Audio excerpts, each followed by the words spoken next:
mahasiswa Institut Agama Islam Negeri Kendari, Fakultas Tarbiyah dan Ilmu Keguruan, Prodi Manajemen Pendidikan Islam, semester 2 kelompok 5. Saya Ridho Saur Ramadan. Saya Ramadanda. Saya Bila Rahmania.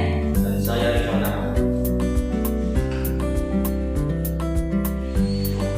Di mana judul materi kami yaitu standar operasional prosedur, diantaranya pengertian, fungsi, manfaat, tujuan, jenis-jenis, simbol, serta teknik penyusunan standar operasional prosedur.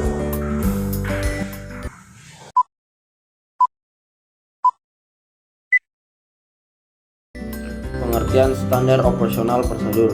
Standar artinya sebagai ketentuan atau keadaan yang menjadi acuan yang harus diikuti, tidak boleh menyimpang. Operasional, istilah yang mengacu pada kerjaan atau rutinitas pekerjaan yang ada pada suatu perusahaan. Prosedur, tahapan atau langkah-langkah. Adapun jenis-jenis standar operasional prosedur, yang pertama itu menurut sikat kegiatan, kedua menurut cakupan, dan yang ketiga berdasarkan jenis-jenis kegiatannya. Yang menurut sifat kegiatan ini memiliki dua jenis.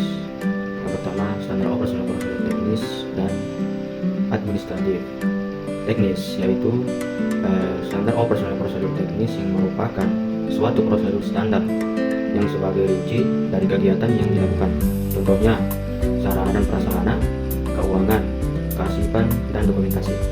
Sedangkan administratif yaitu standar operasional prosedur yang mengatur kegiatan administratif, contohnya tata kelola, sumber daya manusia, dan keuangan.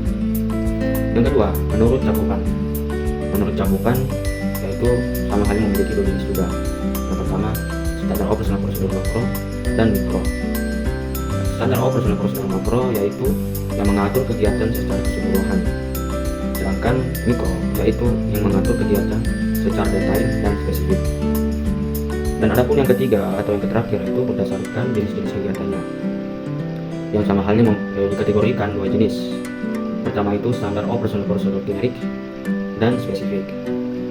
Generik yaitu standar operasional prosedur yang berlaku secara umum untuk berbagai situasi dan kondisi, contohnya kecelakaan kerja atau pengaduan pelanggan. Sedangkan spesifik yaitu standar operasional prosedur yang dirancang khusus untuk suatu proses, departemen atau lokasi tertentu, contohnya cara menjalankan alat elektronik atau aturan-aturan operasi benar. Fungsi dari standar operasional prosedur ini ada 6, yaitu 1. Memperlancar tugas-tugas pegawai atau tim atau unit kerja. 2. Sebagai dasar hukum bila terjadi penyimpangan. 3. Mengetahui dengan jelas hambatan-hambatannya. 4. Sebagai pedoman dalam melaksanakan pekerjaan rutin. 5. Mengarahkan petugas atau pegawai untuk sama-sama disiplin dalam bekerja. Dan ke-6. Menyediakan pedoman bagi setiap pegawai. Nah, selanjutnya ini ada manfaat standar operasional prosedur, di mana manfaat dari standar operasional prosedur ini terdiri dari 6 juga, yaitu 1. Sebagai sebuah pedoman dalam organisasi atau perusahaan. 2. Sebagai sebuah pedoman dalam melaksanakan kegiatan-kegiatannya. 3. Sebagai sebuah pedoman dalam pengambilan pedoman birokrasi. 4. Menjadi pedoman administrasi. 5. Menjadi pedoman integrasi. Dan 6. Menjadi pedoman evaluasi kerja. Tujuan standar operasional prosedur. Yang pertama, acuan pengembalian keputusan organisasi secara efektif dan efisien. Yang kedua, menjamin terlaksananya aspek kontrol kegiatan yang dapat mencegah terjadinya penyelewengan maupun penggelapan oleh anggota organisasi maupun pihak-pihak lain. Yang ketiga, memperjelas alur tugas, wewenang, dan tanggung jawab dari tugas atau pegawai terkait.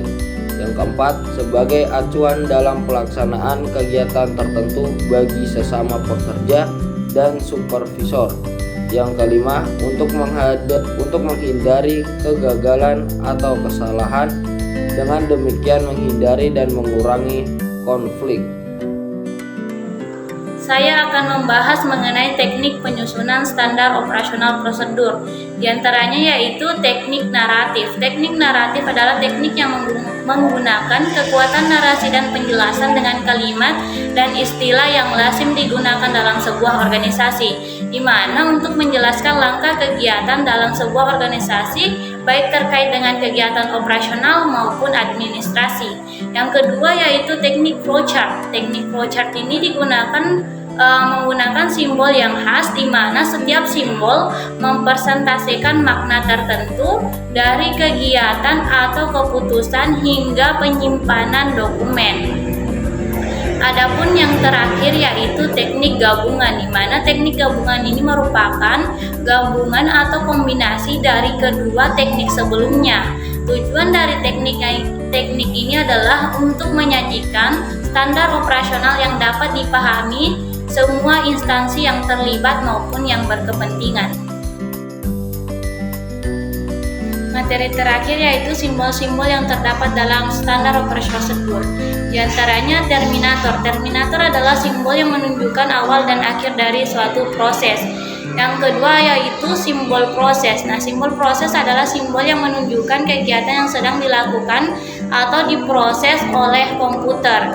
Yang ketiga yaitu simbol dokumen, di mana simbol dokumen adalah simbol yang menunjukkan dokumen yang perlu diisi atau dilampirkan. Yang keempat yaitu simbol konektor. Simbol konektor adalah simbol yang menunjukkan penghubung di chart dari halaman yang berbeda. Simbol yang kelima yaitu simbol multidokumen. Simbol multidokumen adalah simbol yang menunjukkan dokumen dalam bentuk fisik lebih dari satu. Simbol yang keenam yaitu simbol decision. Simbol decision ini adalah simbol yang menunjukkan proses kegiatan selanjutnya tergantung dari apa yang sedang dilakukan.